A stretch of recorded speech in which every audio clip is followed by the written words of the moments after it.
Hey guys, welcome. Sorry about we're late. A couple of technical difficulties, but we made it to the Prophecy Roundtable. Yeah, it is kind of a weird thing. We've got two lawyers and a theologian talking about the end times. Let's see how that's going to work out, right? All right, we don't promise to have all the answers, but we do promise to have a good, lively discussion, and we'll do our best to take your questions. This evening, we are talking about Matthew 25. What's going on in that text? And of course, to help me figure all this out, we've got Scott and John. So, hey guys, great to have you here. Looking forward to the discussion tonight on Matthew 25 and exactly how that fits in to this end times scenario.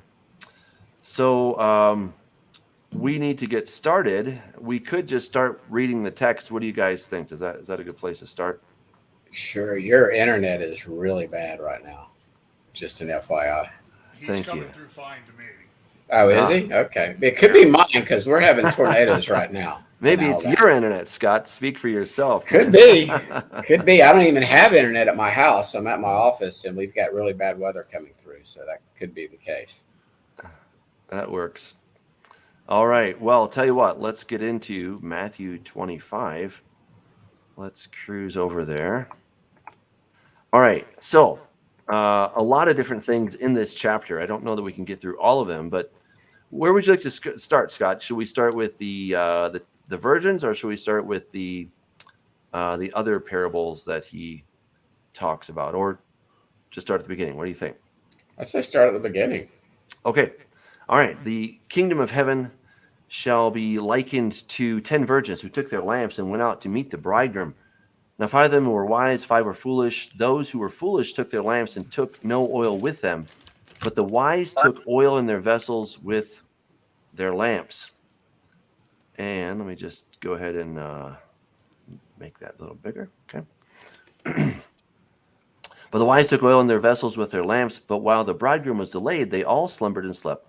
And at midnight a cry was heard, "Behold, the bridegroom is coming, go out to meet him." Then all those virgins arose and trimmed their lamps. And the foolish said to the wise, "Give us some of your oil, for our lamps are going out." But the wise answered, saying, "No, lest there should not be enough for us and you, but go rather to those who sell and buy for yourselves." And while they went out to buy, the bridegroom came, and those who were ready went in with him to the wedding, and the door was shut.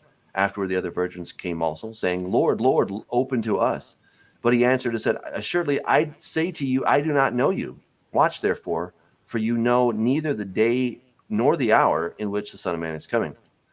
All right, so we'll start with that one because there's obviously a lot to unpack in that. So, all right, who's got the answers? What does it mean? That's the first thing to look at. I'm going to defer to John. I'm going to He defer came to up with. Scott. He Hang on, came. let me- No, let's let John him come came get up. set up here. I came up with the question. I didn't mean I had the answer.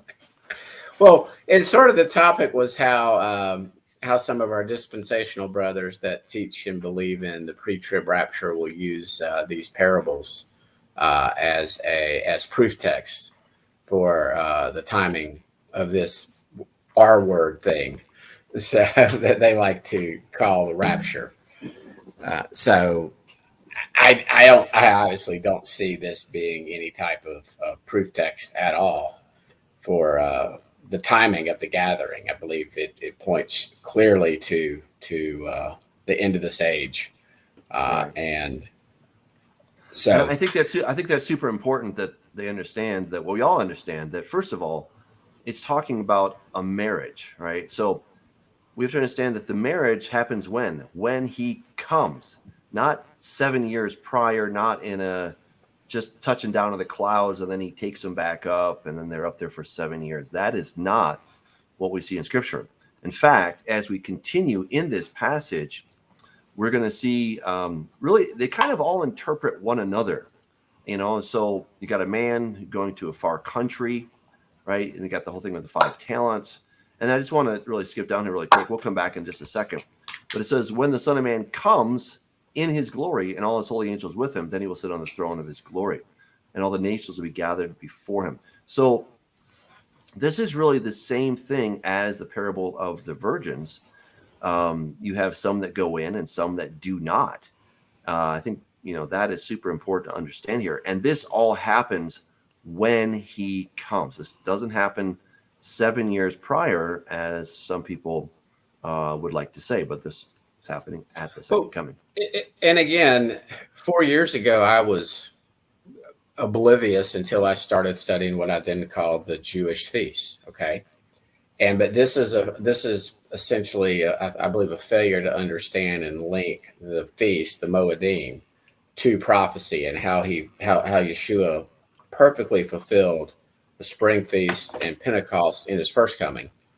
And then if you understand like the ancient Hebrew wedding covenant and model, and over in Revelation, it's clear the bride has now made herself ready. That happens during Sukkot. That's the 7-day wedding feast. From tradition and history, there was a 7-day wedding feast, and I believe that the 7-day feast is pointing both back to the Exodus, and it's pointing to the marriage supper or the feast of the Lamb. And I have a different. I don't believe that necessarily these 5 virgins are cast into outer darkness or into the lake of fire. I believe that there are many that will be in the kingdom who aren't going to be necessarily bridal material. I'm not saying I'm bridal material. Okay. In other words, but he doesn't know them. It doesn't mean that they're not saved. It doesn't mean that they have not placed their faith in Jesus, but for whatever reason, he does not know them. It doesn't say that they're, obviously a place where you're in outer darkness, weeping and gnashing of teeth does not sound like a pleasant place to be. But I think it's going to be because they realize what they've lost. So we get into these, the gentleman that came in without wedding clothes. He wasn't even the bride. He was just a guest. And so we have all these different pictures that we're seeing. And as it pertains to the virgins, I believe the 5 are those that are chosen because he knew them. They obviously placed their faith and trust in him. So that's right. That's sort of my. So let's go back. I think it's super important. We have to understand when we're talking about who is the bride, like that's a huge question, and you get different answers depending on who you ask, of course. But some of our pre-trib brothers would suggest that God, Jehovah, has his wife, and then Jesus has the bride, the church. I fully reject that idea. I think there's one bride who becomes a wife, okay? And it goes back to Hosea chapter 1 and 2. We've got to go back there, because if we don't understand that, we're going to be hard-pressed to understand really what's going on over here, okay? So Hosea chapter 1. He tells Hosea, go take yourself a wife of harlotry. This, of course, represents the house of Israel. Okay, so we see it right here, the house of Israel. And then he says very clearly, call her name Lo Ruhamah, for I will no longer have mercy on the house of Israel. I will utterly take them away. Yet I will have mercy on the house of Judah. Okay, so now we know who doesn't get any mercy. It's the house of Israel. He's got another child, Lo Ami, not my people, and I'm not your God. But the number of the children of Israel will be as the sand of the sea, which cannot be measured. All right. So in place of, instead of saying it's where it said to them, you're not my people, it's going to be said, you're sons of the living God. All right. So that's pretty cool. And you see this gathering of gathering. That's a better word than rapture. The children of Judah and the children of Israel should be gathered together. All right. Continuing in chapter 2. So bring charges against your mother. She is not my wife, nor am I her husband. All right. So again, who are we talking about? The house of Israel, very specifically. That's stated there. Now, in verse 19, God says to the one to whom he said, you're not my wife. He says, I'm going to betroth you to me forever. I'll betroth you to me in righteousness and justice, in loving kindness and mercy. I'll betroth you to me in faithfulness, and you shall know the Lord. All right. So this is what we have to understand. This is the whole context of this bridal thing, is that God betrothed himself to a wife, to a bride at Mount Sinai. That betrothal went south pretty quick, and he was patient for 7 centuries, and then he divorced the northern kingdom of Israel. but he said he was going to remarry her, and he would put the house of Israel and the house of Judah back together so that there should be one people, not two. All right, there's one people, not two. All right, so that's the background of this whole thing. And then we have to understand what, when we're looking at this thing, we have to then go to Revelation chapter 19, because there we're told about the bride. So Revelation 19, after these things, I heard a great voice and loud voice in heaven, and he's talking about the bride. Okay, let us be glad and rejoice and give him glory, for the marriage of the Lamb has come, and his wife has made herself ready. And it was to her it was granted to be arrayed in fine linen, clean and bright, for the fine linen is the righteous acts of the saints. So when we're talking about the bride, we're talking about a collective whole of people who have put their trust, their faith, their allegiance in Jesus. Right. So that is who is the bride. And within that, what Scott is getting at is that there's going to be a purification process. The whole point, well, not the only point, but one of the things that's going to happen during the tribulation is the purification of the bride. And we see that back in Hosea. We'll go back there really quick here. So in Hosea, he talks about how he is going to woo her. He's going to bring her. He says, I will return, take my grain, all these things are going to go away. And then he says, he's going to punish her. And then, therefore, behold, I will allure her, will bring her into the wilderness. That's really significant. What do we see in Revelation chapter 12? The wilderness. And speak comfort to her. I will give her vineyards from there. And the Valley of Achor as a door of hope. Now, what happened in the Valley of Achor, this is where Achan was stoned. Why? Because when he went into Jericho, he coveted a Babylonian garment, right? That's kind of interesting. He coveted a Babylonian garment. And what is God wrathful against during the tribulation? Babylon, okay? So really what we see here is there's going to be this time of purification where he says, get out of Babylon, my people. In other words, get Babylon out of you to some degree.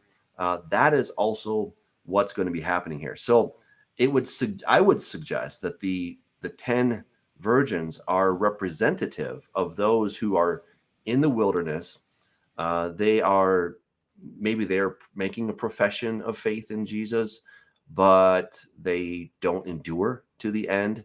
And so they're not, to some degree, they're not saved to the point that they'll get their new body. Okay. And I would tend to agree with you, Scott. It's not that they go to hell necessarily, but they may not enter in and get their new bodies. And Jesus kind of hints at this in Luke chapter 20.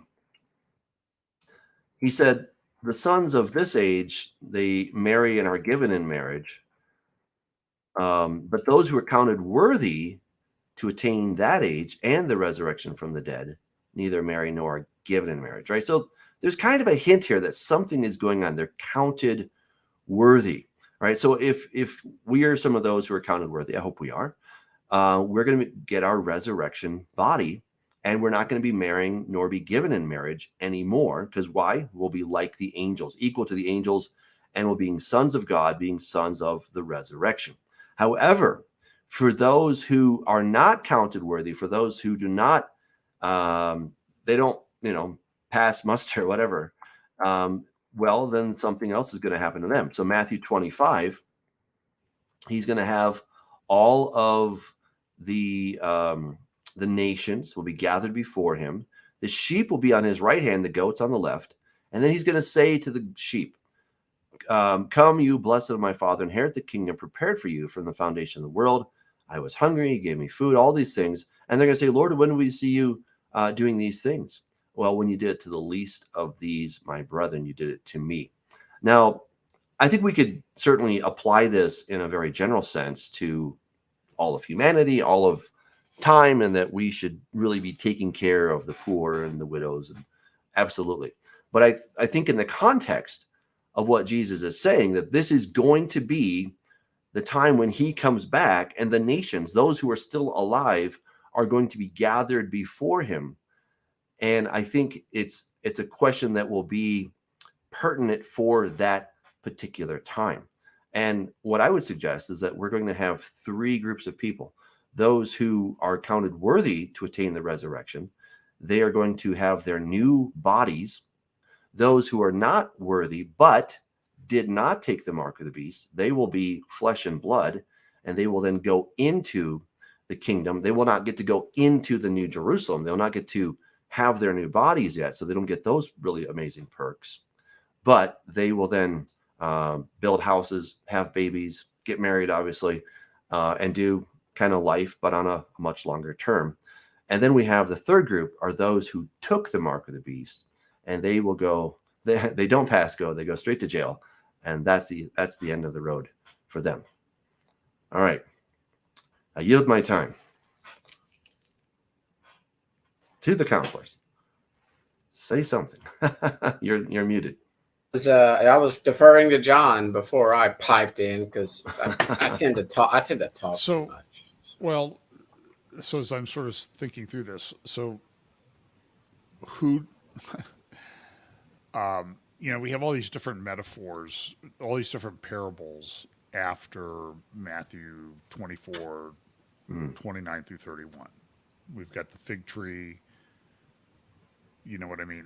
And so I guess my question for you, Doug, is, because your view of Revelation is that it's largely thematic.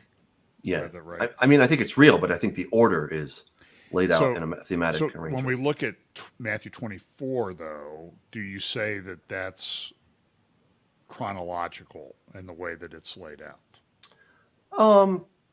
Mostly, I think so. But I think we have up to like verse 31. Yeah, pretty much. I would say that's probably fair. Yeah. Okay. I was going to build on what you said, Doug, as far as the wilderness mentioned in Hosea there that you brought up. You've also got that Ezekiel 20 passage about his people being brought into the wildernesses of the peoples, the various countries, brought up under the rod. Those that this, if you would, kind of this refining process, this purification process for the bride, just like at the initial covenant God made with Israel and the mixed multitude that became Israel. They were told, to clean up their garments, stay away from women, don't touch your wives for 2 days, and then on that third day, the typology is everywhere. On that third day, Jesus, as the Word, came down on the mountain and spoke to Israel corporately. And then obviously Israel's like, oh, I can't talk to you anymore. Moses, go talk to him for us. And then Moses went up and got the instructions for Israel. So I think that's going to be part of this process at the end of this age, is this refining, purification of his people to be bridal material. We might differ a little bit in that I believe people will, not dogmatic on this, but I believe there will be many, many resurrected who are in the kingdom. They're just not the bride. In other words, I don't believe we have a communist system in the kingdom. I believe there will be a hierarchy in the kingdom. And again, I'm happy if I make it in as a ditch digger and I'm not in the outer darkness weeping and gnashing my teeth. Okay. So Scott, how do you square that with like a prior parable where Jesus is talking about the workers? Okay. There's ones that work all day, and then there's ones that come in at the end of the day and they get a full day's wages. I would say that those are workers, servants. They might be the servants at the wedding feast. That would be a different hierarchy versus bridal material. And then you have others that are wedding guests. Again, look at the parables. It's about this wedding. You've got some of the parables are directed to like the bridal, the brides, the 10 virgins who were going to be and only 5 of them are selected because he didn't know the others. So they might get demoted down to servant status. And then you've got the wedding attendees, where the other parable where he says, send out, they're rejecting me, send it out into the byways and highways, and people come in, and others are wedding guests. But he says, sir, you didn't put on your wedding clothes. He's not casting him into the lake of fire. He's saying, you didn't put on your wedding clothes. And so he's like relegated to like the outhouse of the kingdom. Again, that's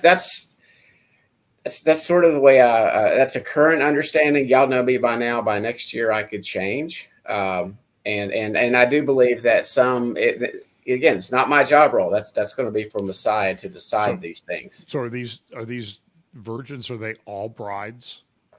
I think the 5 obviously are not selected as bridal material. They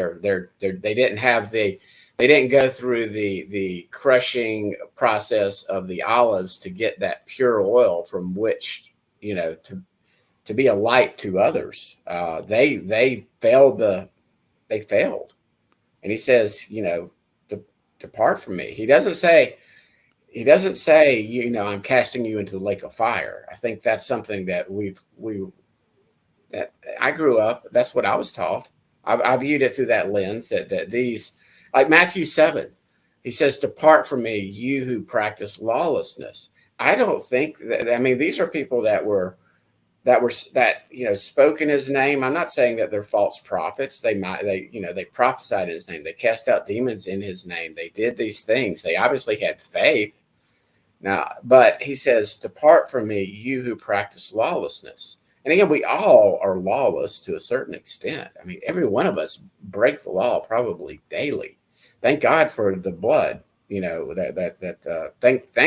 you, Yeshua. Thank you, Jesus Christ, for dying for us. So we can never ever work our way into the kingdom. I don't think we can work our way into the bridal. It's all based on faith, but I do believe that he's going to be selective. I'm pretty sure Paul makes it in. Pretty sure Paul's bridal material. Peter probably those guys, because I don't think it's just the latter day. That sounds bad. I don't think it's just the saints that make it through the tribulation that are going to be bridal material.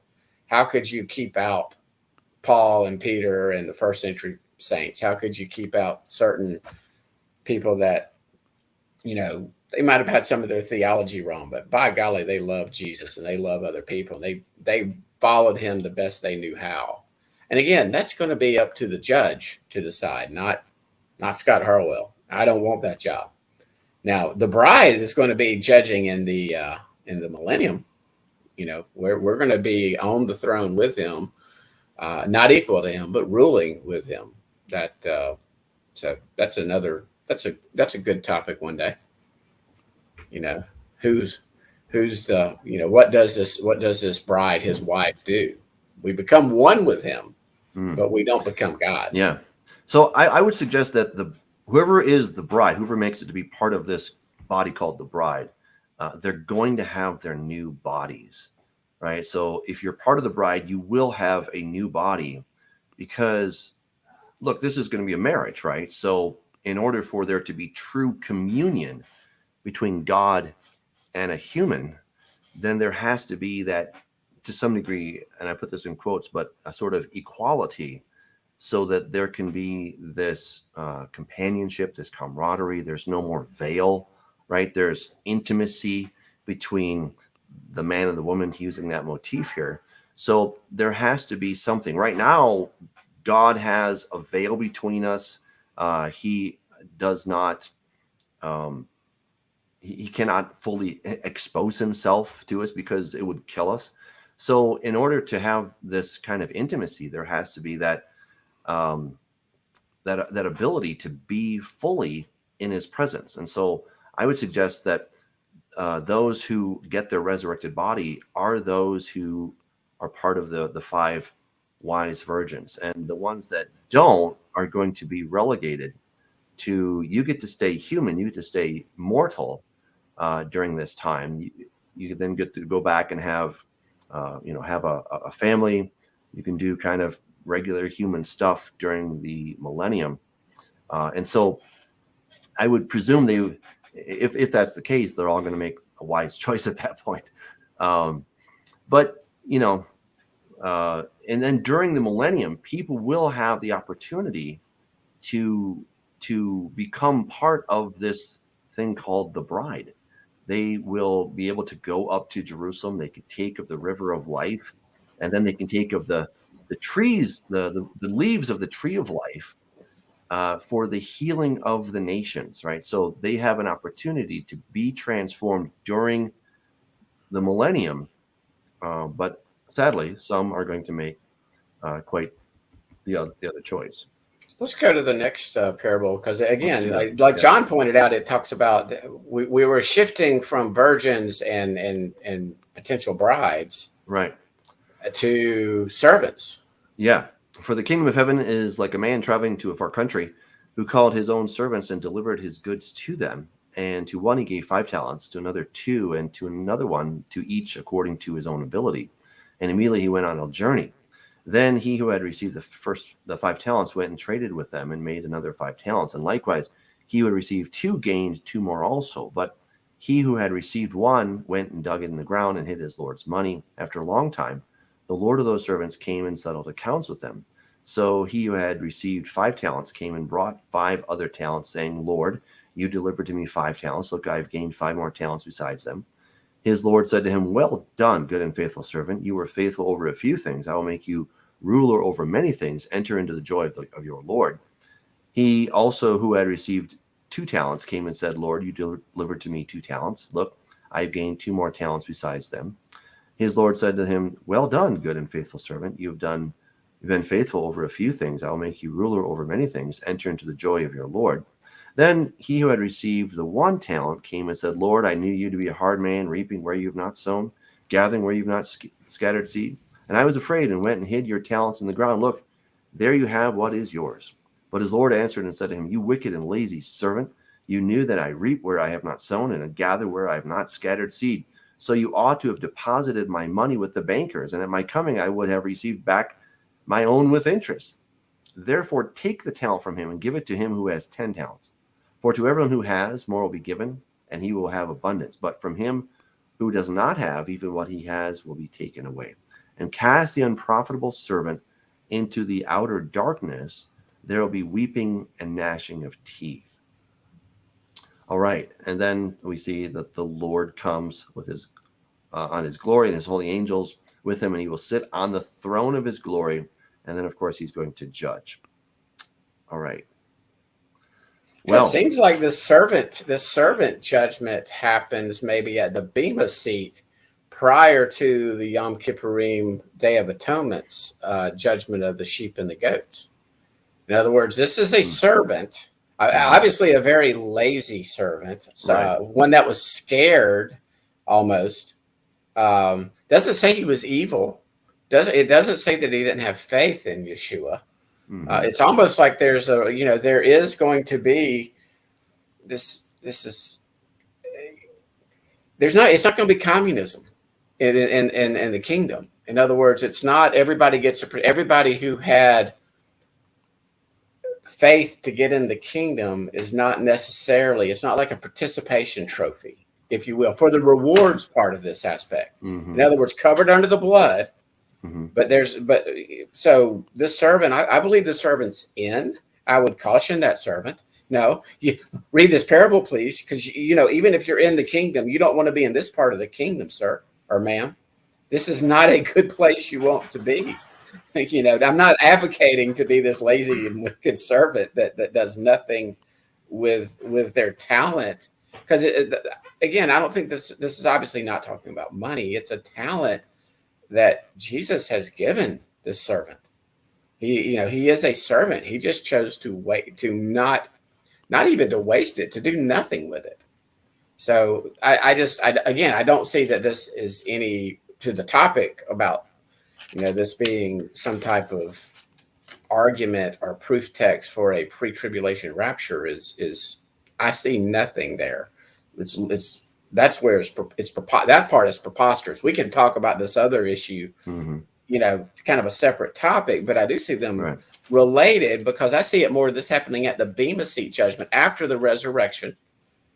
And again, there's this hierarchy. There's this reward system in the kingdom.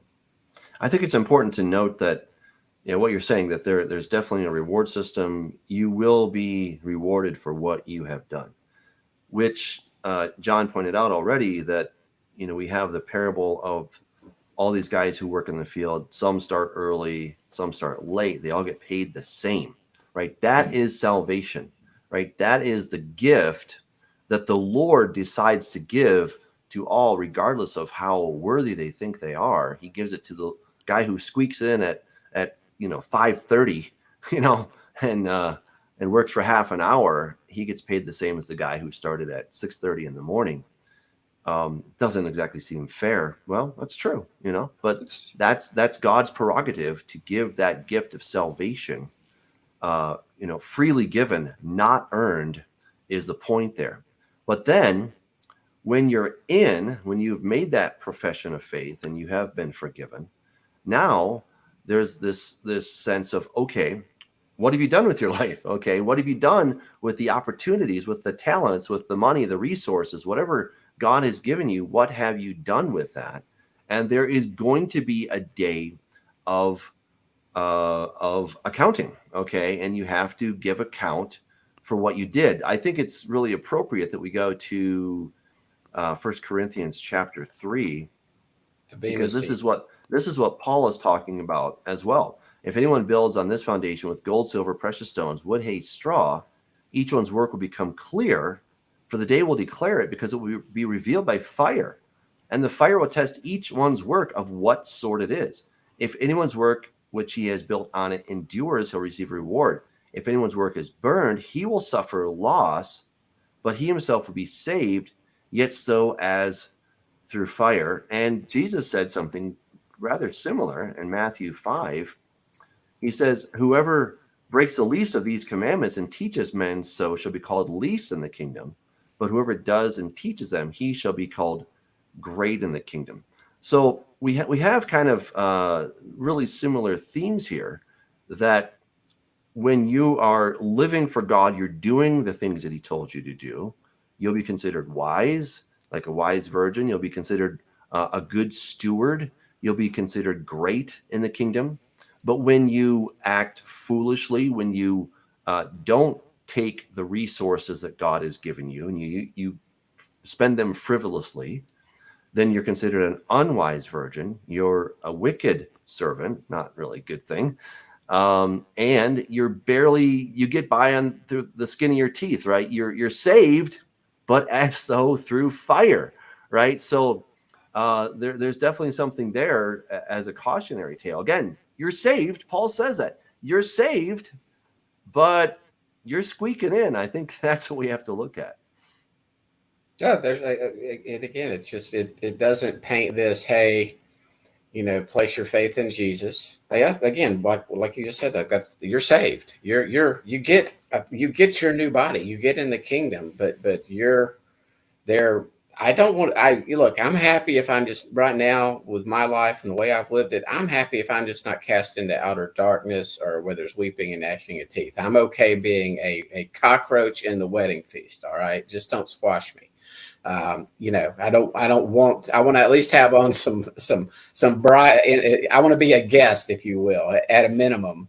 Because again, it's our bridegroom. It's the father who's going to be making this selection from the Hebrew wedding model. It's the father that's going to be selecting the bride for Jesus.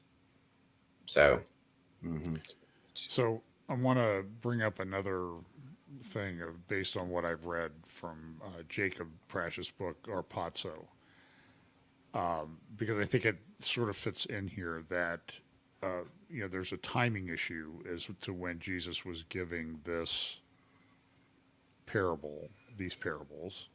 It was just before Passover, and Jacob makes the point, and I'm not sure how it all fits together. So this is not something that I'm extremely learned in, that it was tradition in the synagogues at the time of Passover to read or to sing the Song of Songs, the Song of Solomon. And I'm just wondering how all of that fits in. That is to that. this. 'Cause Yeah, Doug. that was sung on Passover on the Shabbat or Yeah, Passover week. Halisa right now is doing a teaching on the Song of Psalms and how that's a bridal passage. It's this bridal selection. It's not this racy book that we think it is. It's Sure. all about the resurrection, and that was Jewish tradition and Jewish custom, that they looked at that as a, But wasn't the bride in the Song of Solomon, wasn't the bride unfaithful at some point? there were Was some, watched yeah. over by the groom or whatever. Right. Some, and I think, and Jacob makes that point in his book. It's been 3 or 4 or 5 years since I read that book, but he does make that point about one was not ready. Remember the bridegroom knocked on the door and she was like, "No, I'm not going to answer right now," and Right. then he went away. And I think that parallels to, I think a first century Jew that knew their scriptures would have Can I immediately just made read that what Jacob connection. says in his book, Yeah. and maybe that'll help. So this is, well, I don't have the page numbers because it's in Kindle. The Song of Solomon is connected with the Passover in Jewish tradition. Its typology portrays Jesus as the bridegroom and the church as his bride.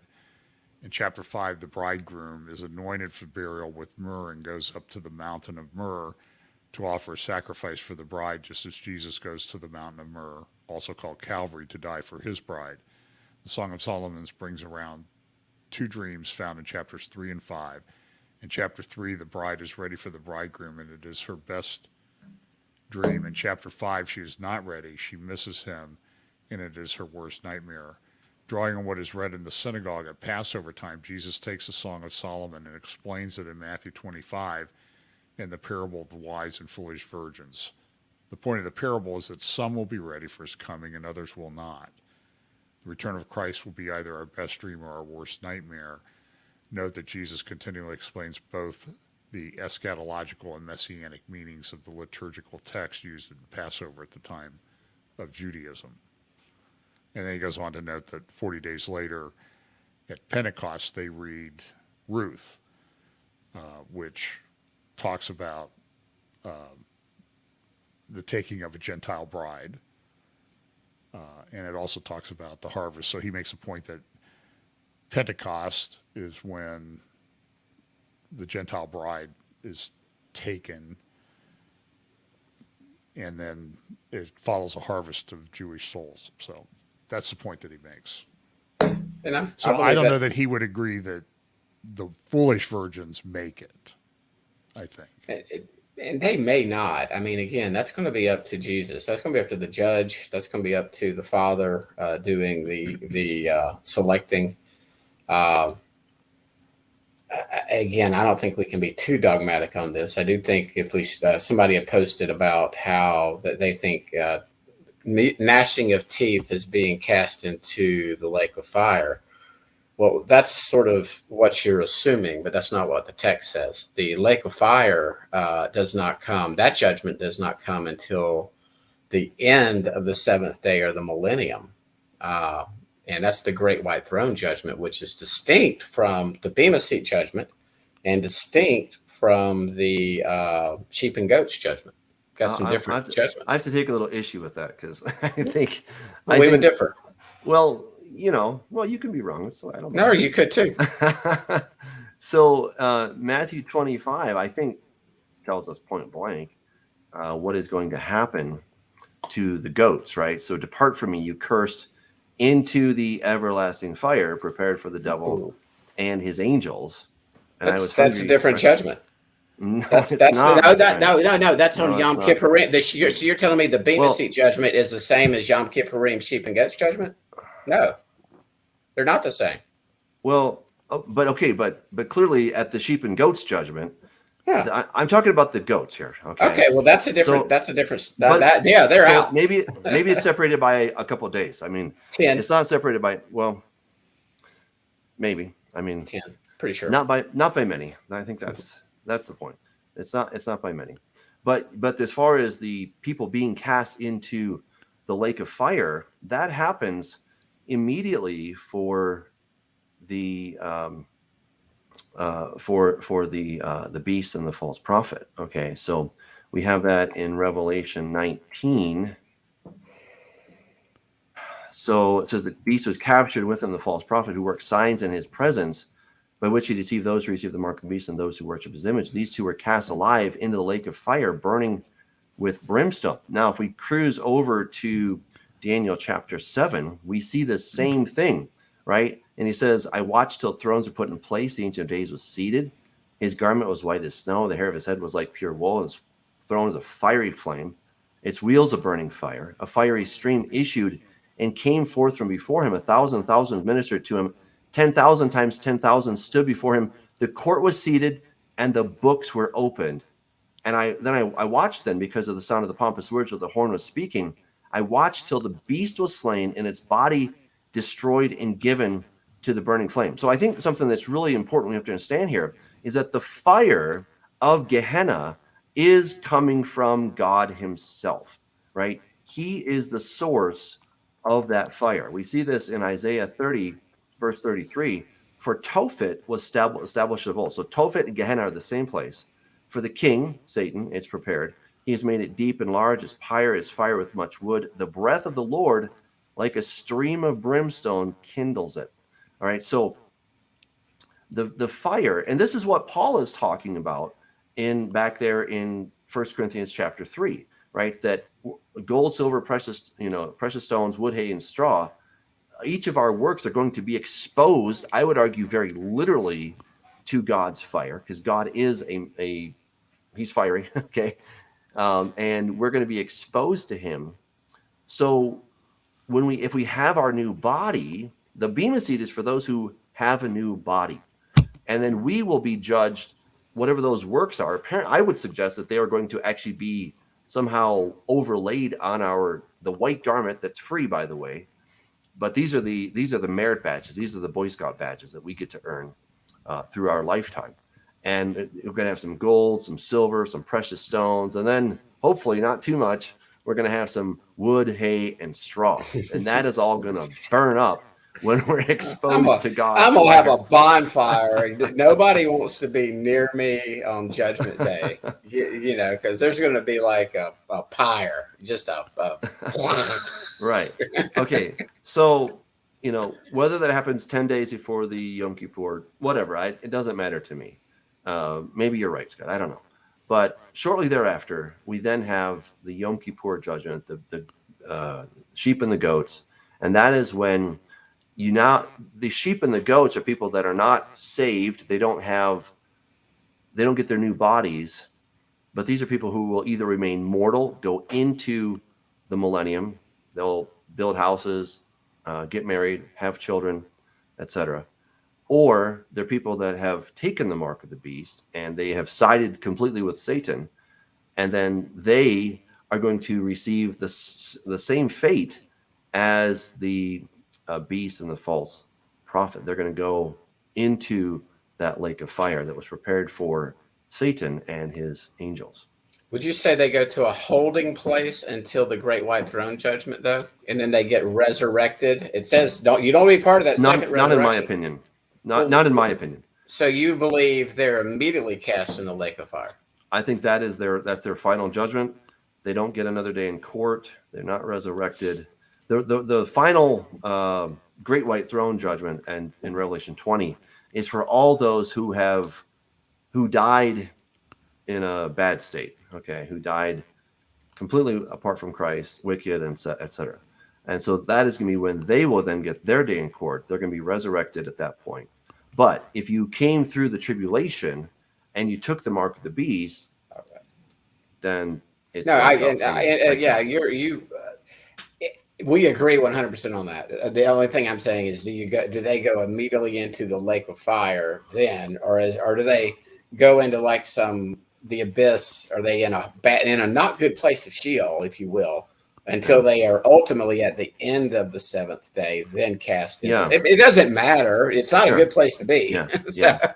Well, it's interesting because Ezekiel 38-39 allude to this. It talks about the Valley of Hamon Gog, right? The Valley of the Horde of Gog. That these corpses that are pretty weird, are going to be gathered to a particular place, and they're going to actually get in the way of the travelers. And then we read about the travelers in Isaiah chapter 66, where it says, and it shall come to pass from one new moon to another, and from one Sabbath to another, all flesh, again, flesh is a key word there, shall come to worship before me, says the Lord. And they shall go forth and look upon the corpses of the men who have transgressed against me, for their worm does not die, and the fire is not quenched. They shall be in a horse of all flesh. So this is clearly talking about Gehenna.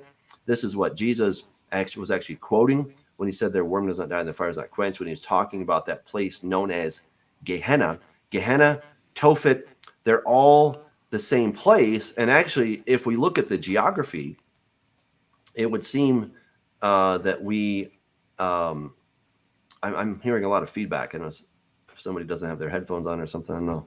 Anyway, they're going to go to this place, and if we look at the geography, it seems to be that it's really close to the area there of the Valley of Jehoshaphat. So I don't know. I mean, obviously the geography is going to change to some degree, so we'll have to figure that out. But yeah, gentlemen, what are your thoughts? John. I have nothing to add right at the moment. I'm thinking.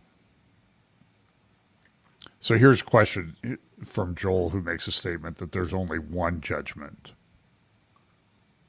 Yom Kippur is the day. Yeah, he's missing 1,000 years then, because there's a great white throne judgment very clearly outlined.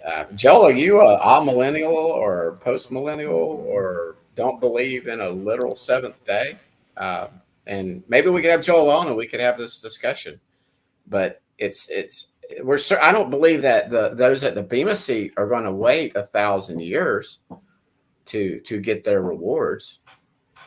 You want to be part of the first resurrection. That's one of my pet peeves with pre-trib rapture, is they want to have a first resurrection at the rapture, and they want to have another resurrection when Yeshua, Jesus, returns.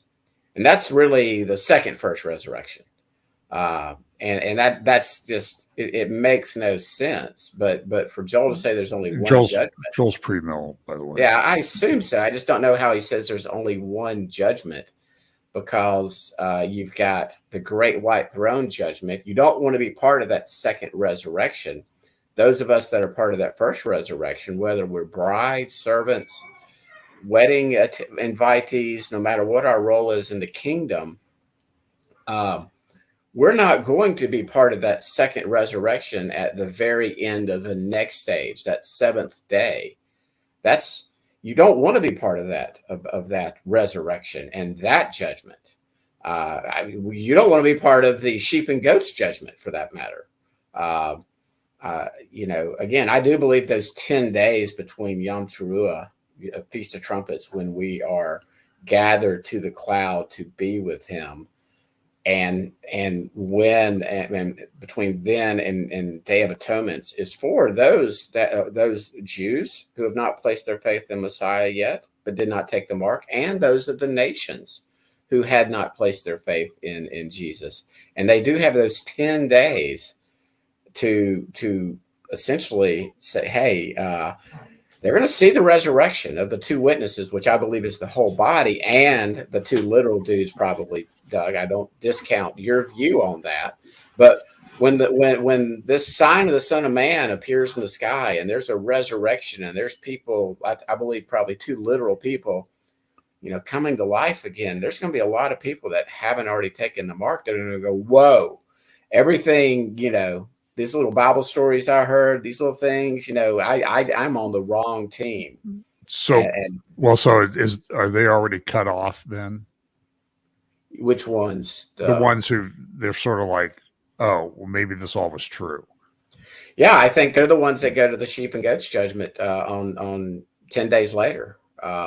Again, those that have faith in Christ have applied the blood to the doorpost, when he returns. And again, I believe that's just shouting, pun intended, Yom Teruah, Feast of Trumpets. that there's a reason he set all this out on the fourth day of creation, and he set these Moedim out for a reason. And so again, we need to view pretty much my belief, my understanding now is you got to view all prophecy through these Moedim. It's really cool when you start getting into Revelation and you look at you see like the parable where Jesus is talking about the wheat being gathered into the barn. Well, when does that happen? Well, what about talk about the first fruits, 144,000. We've had that discussion, but does this sealing of the 144, does it occur on a future first fruits of the barley during Passover season, 3.5 years prior to his return? Those are I just think those are interesting discussions, as long as we're building them around the appointed times. Like the imminency is the biggest nonsense that our dispensational brothers preach. It's just he's not coming back any day. Like on February the 11th, my birthday. Happy birthday almost to me, by the way. He's not coming back on February 11th. It's not an appointed time. We're supposed to be doing dress rehearsals right now for when he returns on that Feast of Trumpets. Let me make a comment on Joel's question or comment here. So he says all of Matthew 25 is creating the rules of the white throne judgment. There is no separate Yom Kippur judgment and white throne judgment. Judgment is judgment. Yom Kippur is that day. So Joel, I would partly agree with you. I'm not sure exactly where you would kind of slice and dice this, but what I would suggest is that when Jesus comes back, as it says in Matthew 25, he will sit on his throne and he will judge right then. Okay, and that will happen on Yom Kippur. I'm not quite convinced of Scott's idea that there's yet another time, but maybe he's right. I don't know. But then 1,000 years after the Yom Kippur judgment, then we're going to have another judgment, which we call the Great White Throne Judgment. And that is where all who have not yet been judged, those who were still in the grave and are not in the book of life, they will be resurrected. They will have their day in court. It's the same judge. It's the same throne. It's the same courtroom, if you will. It's just going to be delayed by 1,000 years. And we know that there will be people during the millennium who are going to die at 100, right? Because they were stupid and they were a sinner. And so they're going to receive their time of judgment as well. And so we have to have that one last judgment where anybody who has not appeared before the judge now has to appear before the judge. This is their time, and that is going to happen on Yom Kippur. So I would totally agree that it's going to be on Yom Kippur. But there's several judgments, right? We can't just have one judgment. And I would say that, yes, there is a bima. I would suggest it's going to happen on Yom Kippur. But again, we'll have to wait and see on that one. So those are my thoughts on that. We're only 10 days apart. I know. Really that's fine. everybody's like, do you really I'm not think making an issue. No, I know you're not. That's what I'm pointing out is kind of like our discussions with Gavin and these little differences and like when Curtis was on, I'm like, well, we're only differing by 22, 23 days. It's certainly not something to get our panties in a wad about. So. Yeah. So we have a question from Frederico. He asks about those who will go directly to the lake of fire. What about people who never received the word or children? There has to be alternative for some virtuous. So, Frederico, so again, what we're talking about in Matthew 25 is when the Lord comes back. So what just happened? We just had the tribulation, okay? And what was happening during the tribulation? There was this thing called the mark of the beast. And we're told, so we kind of have to back up a little bit here because I think we've all gotten ourselves in a theological tizzy because we've been taught things about the lake of fire, hell, Gehenna, whatever you want to call it, that it applies across the board. Like if you don't say yes, Jesus, then you are automatically in that. But here's the problem. We have to take a look at what does the text say, right? That's always the thing we have to understand. So for those who are in serious trouble, we read about this in Revelation chapter 14. Again, notice this group of people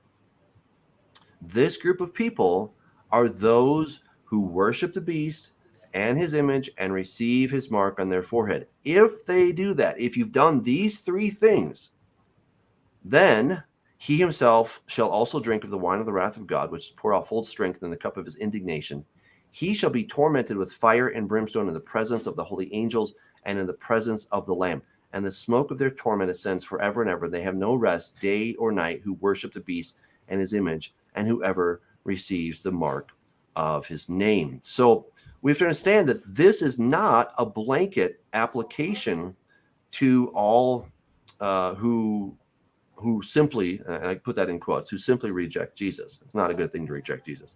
But we can't say that that applies to somebody 1,000 years ago who said, I don't care, I can care less about Jesus or whatever. And that judgment of being cast alive into the lake of fire, which is the greatest, that's the fullness of God's wrath, right? Look at that again, right? So he himself shall also drink of the wine of the wrath of God, which is poured out in full strength into the cup of his indignation. So the people that take the mark of the beast, they get 100% judgment. If you do not take the mark of the beast, you do not get 100% judgment. But unfortunately, this passage has been applied carte blanche to anybody who has not accepted Jesus as Lord and Savior. And I think that is a great fallacy because it creates a lot of confusion. There are going to be gradations of people who, as we've seen, who accept Jesus, and then how faithful were they? And then there's going to be that other group of people who have not accepted Jesus, and then how bad were they, right? So we really have to understand that. Somebody actually posted it about, what about those who never heard the gospel? Our some of our Calvinist friends that believe this way would be, well, sorry, they were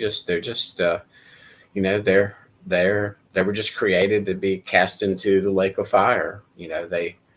I don't believe in that God, by the way. I believe our God is righteous and holy and exercises perfect judgment. And so, again, generally speaking, that's an atheist trying to that actually has heard the gospel, has heard the truth, trying to wiggle their way out. But it also is a mainstream teaching of some of our predestination camps that, oh, well, they just weren't elect, and God, they're one of those vessels that God created, all for his glory, to eternally torment in hell because, he just didn't elect them to be saved and to ever even have a chance in this life to hear the gospel. I hate Calvinism. It's such a terrible doctrine. Romans 2 actually talks about this. It says that there's no partiality with God. For as many as have sinned without law will also perish without law, and as many as have sinned in the law will be judged by the law. For not the hearers of the law are just in the sight of God, but the doers of the law will be justified. For when Gentiles, non-Jews, non-Israel, who do not have the law, by nature do the things in the law, these, although not having the law, are a law to themselves, who show the work of the law written in their hearts, their conscience also bearing witness, and between themselves their thoughts accusing or else excusing them. And in the day when God will judge the secrets of men by Jesus Christ, according to my gospel. Wow. Okay, so, Paul, can you believe Paul is actually saying this? Paul isn't supposed to say this kind of stuff, and yet Paul is saying this, right? That God is going to be looking at your actions, and he's going to take those into account. If you have the law, but you do not live by it, well, he's going to take that into account. If you don't have the law, but you've actually been doing the things that the law says to do, God is going to take that into account. Well, we discussed this, and John had mentioned, I won't say the guy's name right now, that did a sort of a hit piece on you and I, lumped us in with all the Hebrew roots and workspace messianic nonsense that I don't like the labels on. But, and again, every true believer I know, my daddy, my mama, everybody, they're already doing the law. That's, I mean, they're treating people nicely. They're not stealing. They're not killing. It's just that part of the Torah is something that's natural, if you will. That's something that the islander out in the, that's never heard the gospel. If they're doing the Torah, I'm not saying they're going to be part of the first resurrection when Jesus returns, but at that great white throne judgment, again, I'm not the one that's going to make that call. That person never even had a chance. I mean, think about some of our Jewish brothers over the years, or people raised in Islam. They've never even heard the gospel, like in Indonesia. Never even been presented with the truth of Jesus. Again, I'm not a universalist. This is up to God to decide at the great white throne judgment. A lot of people in the West really don't have much of an excuse. So, yeah, well said. I want to address Jill's comment because I strongly disagree. He says our deceased believing grandparents will all be part of the second resurrection. The first resurrection is only for those who were beheaded during the final 7 years. I wholeheartedly disagree with that. Jesus talks about, he says that those who, the Gentiles are going to come, they're going to sit down in the kingdom with Abraham, Isaac, and Jacob. So the very thought that Abraham, Isaac, and Jacob, and, all David, Moses, all these guys, all the superheroes of the faith, Paul, that they're Paul's not the bride. Yeah, he's got to wait. They're not going to be part of this resurrection. I think is absurd. Okay, I think it's absolutely absurd. Tell me how you feel. The whole I will. The whole blessing. These guys are the pillars of the faith, right? You telling me Abraham's not going to be part of the first resurrection? Well, the whole thing about Abraham, though, when you look in what he believed was the resurrection. When he was going to sacrifice Isaac, he believed that Isaac was going to be resurrected. Real quick on that, I personally, this is my personal understanding right now, that those 24 elders were some of those guys in Matthew that were walking around Jerusalem after Jesus resurrected. There was a resurrection. There was a first fruits. And I believe that Abraham, Daniel, David, I believe those are the 24 elders that are already, that John has a conversation with at least one of them. Wouldn't be dogmatic on that. Wouldn't stake my salvation on it. You mean John the Revelator? Yeah, John the Revelator. Not John the Update. John called me up today and said he got called up. He got raptured up into heaven, y'all. So no, he didn't. No, he didn't. I can't talk about it though. Oh my. Well, go ahead, John.